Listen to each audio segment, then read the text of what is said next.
Welcome to HiBiz News. My name is Suresh Kochate. The COVID-19 pandemic has hit every sector hard, and I've been saying this in all my news reports over the last 4 weeks. But nothing has hit it harder than the MSME sector, which has taken the brunt of its impact in India. The micro, small and medium enterprises are in trouble, big way. But there are solutions to come out of it. The question is, what are the right fit solution? What are the success sutras to come out of it? What are the expectations from the government of India and the government of the respective states? To discuss this and all more, we have with us Mr. Mallikarjun Gupta, who is the Chief Taxologist and Product Evangelist at Logo Infosoft. An author of many books, Mallikarjun Gupta knows the industry like a back of its hand. An expert in taxation and GST and other issues, he has some thoughts in his mind which he wishes to share with us today. Mr. Gupta, welcome to the show. Hi Suresh. As a cost and management accountant that you're known for and for the books that you've written, my first and most obvious question would be, what is your reading of the impact of the COVID knockdown across India, especially its impact on the medium, small and micro enterprises? COVID has impacted across the spectrum in India or abroad. But in India, we are almost entering nearly 50 days of the lockdown, and it has impacted the business a lot, be it large enterprises or the MSMEs. Especially when it comes to the MSMEs, we are facing certain crunch because of the order position of the MSMEs even before the pre-lockdown. Now that has increased a bit more. And if you see, traditionally MSMEs are from the unorganized sector. These are the units started by persons with lot of passion and they want to achieve something. And they are normally a single man shows basically. Due respects to them, they're good in their areas, but if you want to be a successful entrepreneur, you need to have a paradigm shift across other areas of the business so that it can work in a very better way. With COVID sort of situation coming up, it is becoming even more challenge for them with 5 areas basically. One is the finance, order book, workforce, how to manage their fixed cost expenditure, and what is their future. These are the 5 questions which are haunting each and every businessman, especially the MSMEs. So my question to you would be, I know you'll take that in detail. The MSME sector was in trouble even before the COVID-19 impact began. But after this lockdown and this extensive lockdown that you see, in their attempt to restart their industry, many are facing issues of cash flow, order books, and even to keep the industry running in terms of paying salaries and taxes and even the electricity charges. So, according to you, what are the problems this industry was facing pre-lockdown, present, and how will it face the problems going forward? Yeah, pre-lockdown, the major challenge faced by them is the working capital. If you see, as on date, even our Honorable Minister for MSME has agreed on multiple and quoted in multiple occasions that MSMEs dues by the ministry, public sector units and large enterprises is to the tune of almost 5 lakh crores. You can imagine if 5 lakh crores is stuck up in any business, what will the cash crunch the people will be facing there. So that has been doubled with shortage of manpower and raw materials because of the disruptions in the supply chain due to the COVID lockdown. And coming to the current situation, there are multiple units of MSMEs, majority of them are located in the metro regions basically, and fortunately or unfortunately, whatever you call it, all these locations are in the red zone today. Even after the lockdown is lifted, that is through the lockdown 3 where relaxation has been provided and people can work, officers are resuming back, MSMEs are facing the major challenge because of this supply chain disruptions. Even the large organizations from whom they take the orders are having double thought of ideas basically. If we supply, can they deliver it? Because of supply chain disruptions, today it is in a green zone. tomorrow what is a guarantee that it may not slip into the red zone? Second one is the future when coming back. In the future, it is going to be totally a different dimension. The world has seen multiple crises or the recessions. Every time we had a recession, people had opportunities like IBM, which came out of the recession basically. It started with an idea during the recession and now it's a successful company. Like this, we are also going to see a lot of opportunities, and now the economy or the people's attitude is shifting from luxury to the value-added goods or services. So the focus should be more on what value we are providing, because people are draining out of their cash reserves basically because of job losses or cut in the salaries or non-employment, whatever may be the reason.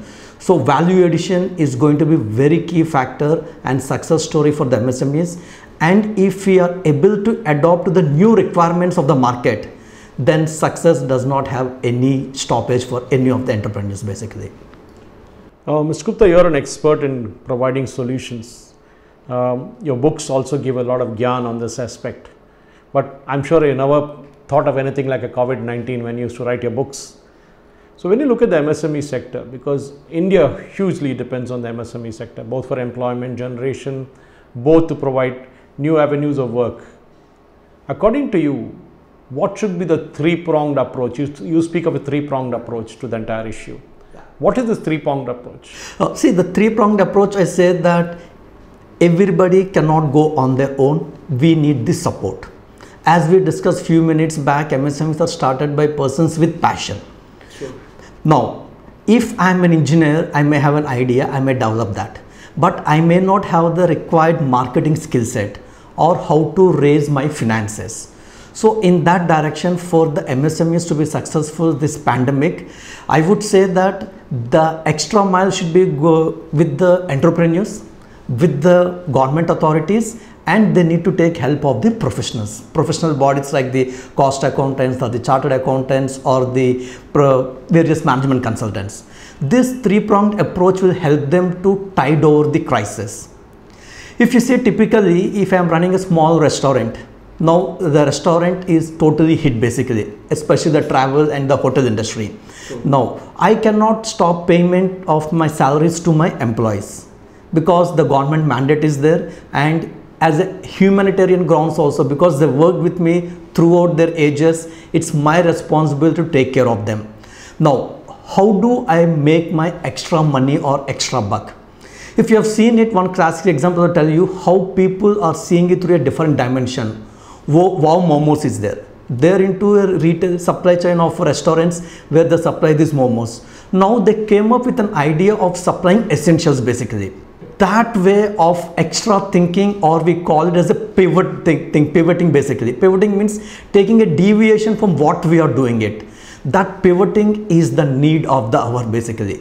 See, Wow Momos is into restaurants, perfect, but they've started supplying essential commodities. What will happen with that? The manpower will be utilized. And I've seen certain cases when we are talking about the hotel industry, couple of examples I can give you. We never dreamt of star hotels ordering food or delivering it through these apps like Swiggy or Zomato.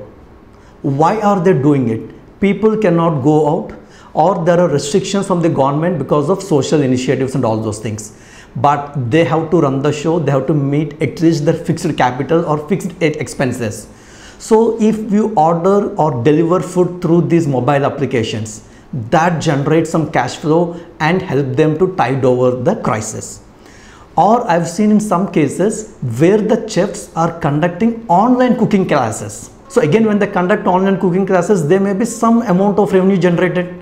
So even a penny earned is again like making a huge amount of money in this world of crisis period basically. So that approach needs to be come out. Yes, I am an entrepreneur, I am into hotel industry, but I need to think out of the box and deliver the things so that I can tide over the crisis. Now that extra mile has to be gone or done by the entrepreneur. At the same time, today if we see, if I order a food through Zomato or Swiggy, then I need to be registered at GST and my tax rate applicability is 18%. Now, whatever is to be a luxury has become a near necessity now. So going by that approach, even the GST principle, now my 18% tax rate on services, especially this delivery services or my edutech basically, that has become a real necessity for me. In that approach, the tax rate should be reduced, if not to 12% or 5% basically. That will give some encourage for the people to purchase more services. That means it creates more flip in the economy. Purchasing power increases, then people will purchase more. So in that way, we should take up the things. That is the government approach. Now, the third approach is taking help of the professionals. For pivoting, what are the areas they can explore? They can reach out to the institutes like cost accountants or the chartered accountants or the company secretaries or any of these management consultants basically, to see for their particular industry or their particular line of business, how it can take a detour for the time being till the pandemic impact is there, and then come back to the business so that there are minimal job losses and the firms or the MSMEs can stay afloat. Now, there are a lot of expectations. Yeah. The big people, the big industries have their own expectations in terms of what they need from the banks, and inputs from the government, and some concessions. The medium and small micro enterprises also have their list of demands from the union and the state governments. Right. According to you, what are those demands, and are those demands sustainable? When I say demands, doling out money will never help in the long run. We have seen multiple economies across the globe where the doles have been given, stimulus packages have been given, but they did not come out in a very good manner or be productive to the economy basically. So if you see this, I could see that the government of India is doing a very calibrated approach.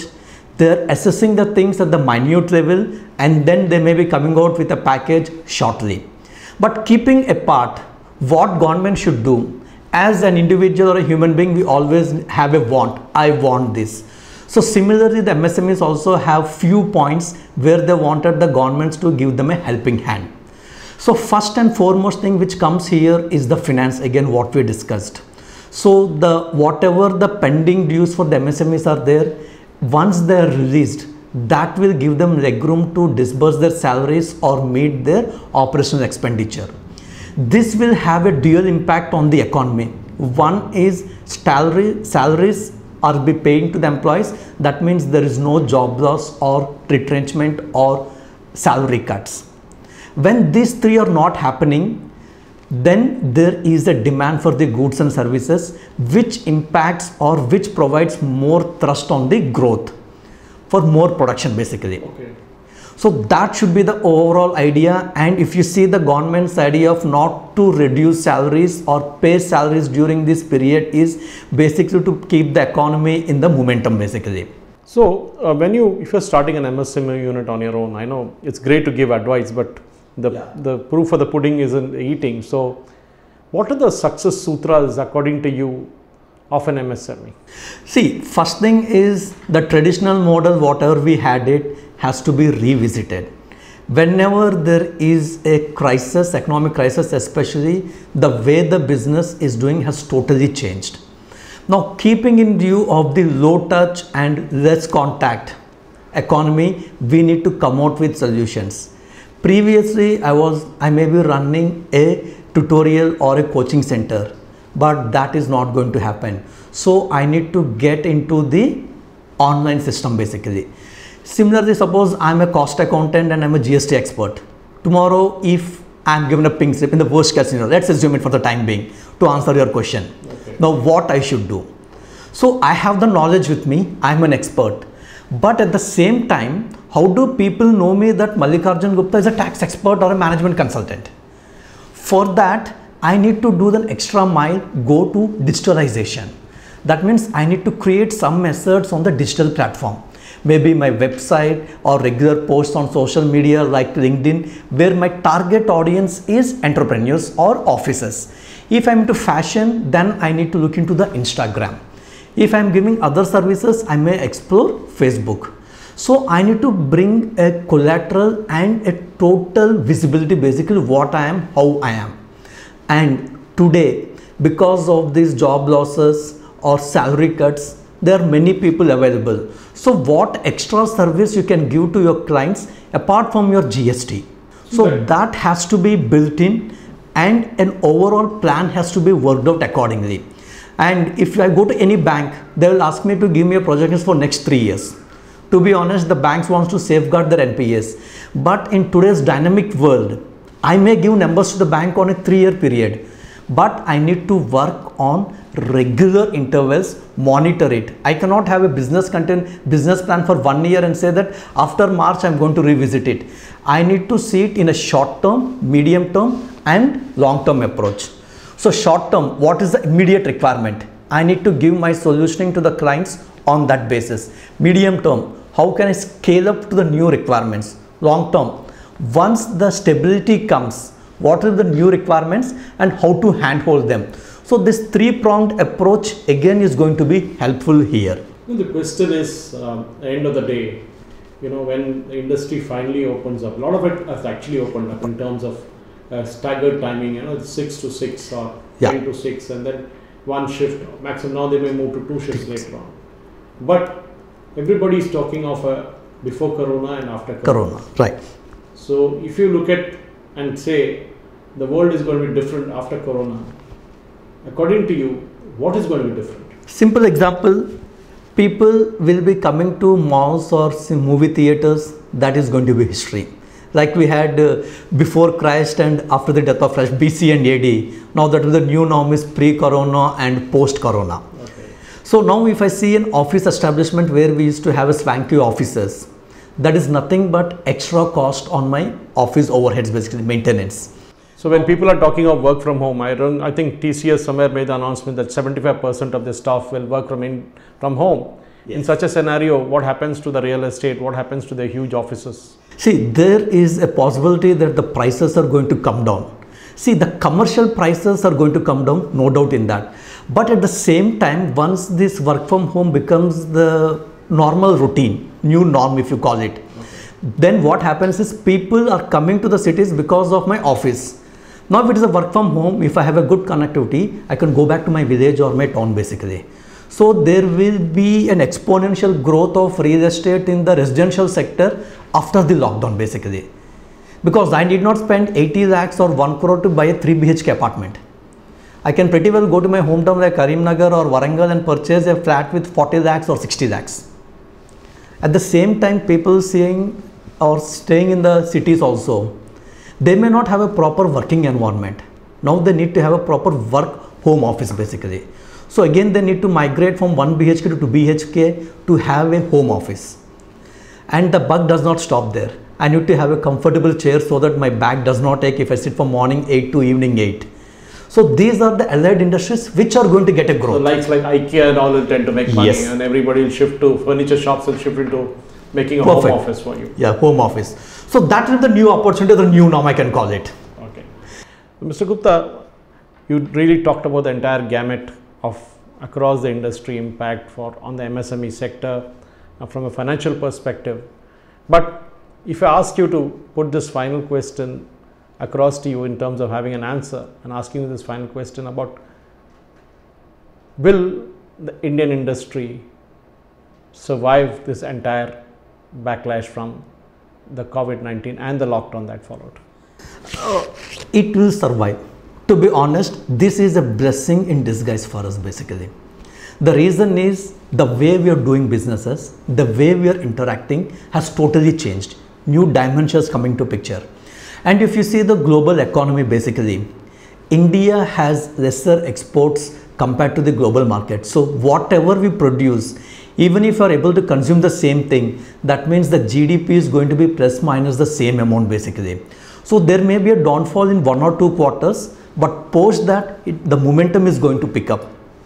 Number 2, with many companies, because of supply chain disruptions or the trust factor of the China, many industries are looking out to relocate from China. This is a good opportunity for we as Indians to get into it and grab as much as possible. If you see in the direction, the UP government or the Madhya Pradesh government has already given exemption from labor laws basically. Okay. These are nothing but to encourage the entrepreneurs to come and invest. Of course, there will be some black sheep, we have some checks and balances and government can handle those things. We did not worry much about all those aspects. So we are going to have a huge potential, and I'll be not surprised even if we achieve a double-digit GDP growth in next couple of years also. So that's, as they call it in the industry parlance, as we saw in happening in China, there is a talk of something called revenge shopping. That basically you're bottled up in a house for 45 days, 50 days, or even 2 months, and suddenly you want to burst out and then you want to spend that money which you had with you into a shopping frenzy, because, and we saw that on the road, we saw the traffic building up on the roads the last 2-3 days. Mr. Gupta, thanks a lot for speaking to us and letting us know a variety of opinions on the subject of MSMEs and of course the crisis they're facing and how do they come out of it. Thank you very much. Thanks, Mr. Suresh. Thank you. That was Mr. Mallikarjun Gupta giving us a perspective of where the micro, small and medium enterprises would end up. And he's very positive that they would all buck the trend that's happening now. Thank you for watching.